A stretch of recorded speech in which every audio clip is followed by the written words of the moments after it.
Ladies and gentlemen, hello, and welcome back! So glad you're here!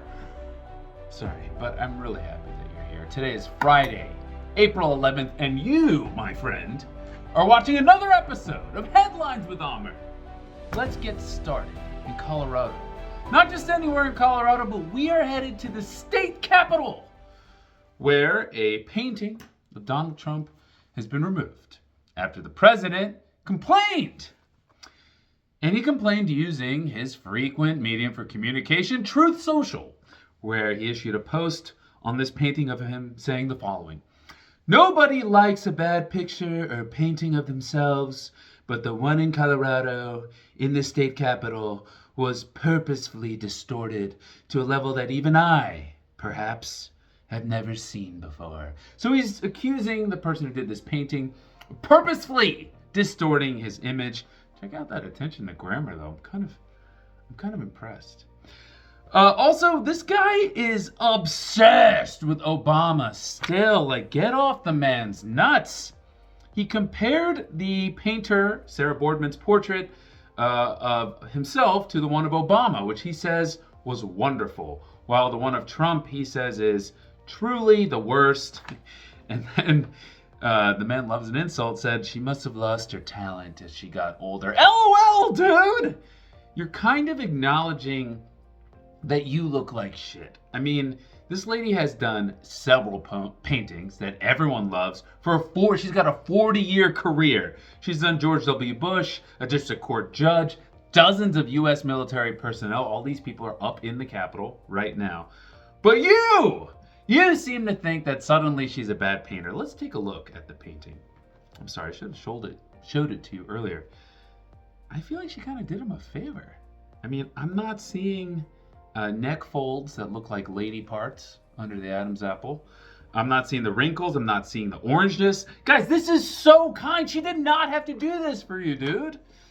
I will say that the facial expression is also accurate. Kind of resembles an asshole, deadbeat, tool, unaffectionate dad who maybe doesn't remember his kids' middle names. I mean, she nailed it. Maybe she did too good of a job. I don't know. Our next story. We're going to stick with the current administration with a story about RFK Jr., the Health and Human Services Secretary, is now publicly urging people to get the measles vaccine. Are you fucking serious? You have spent years denying the efficacy of vaccines. We have spent millions of billions of dollars doing studies over and over and over and over and over and over to prove that there's no link between vaccines and autism.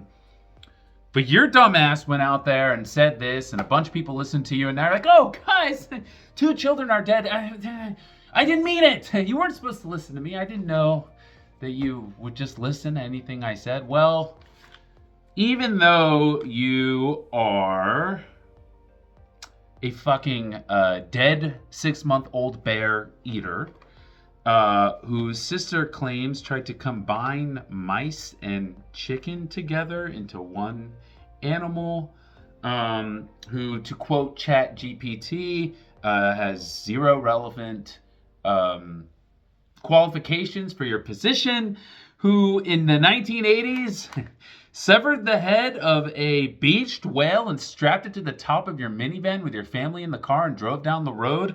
Your daughter described the event as, let's see, what did she say here? "Every time we accelerated, whale juice would pour onto the windows. It was the rankest thing on the planet. We all had plastic bags over our head with mouth holes cut out, and people were giving us the finger as we sped down the highway with a severed whale head on the top of our car." Even though all of that is true, and even though you were ready to endorse Kamala or Donald Trump, whoever was going to give you a job, yes, people listened to you. So I hope we've learned a lesson. I hope you've learned a lesson, and I thank you all for watching. Have an excellent weekend. I will see you all next week. Bye-bye.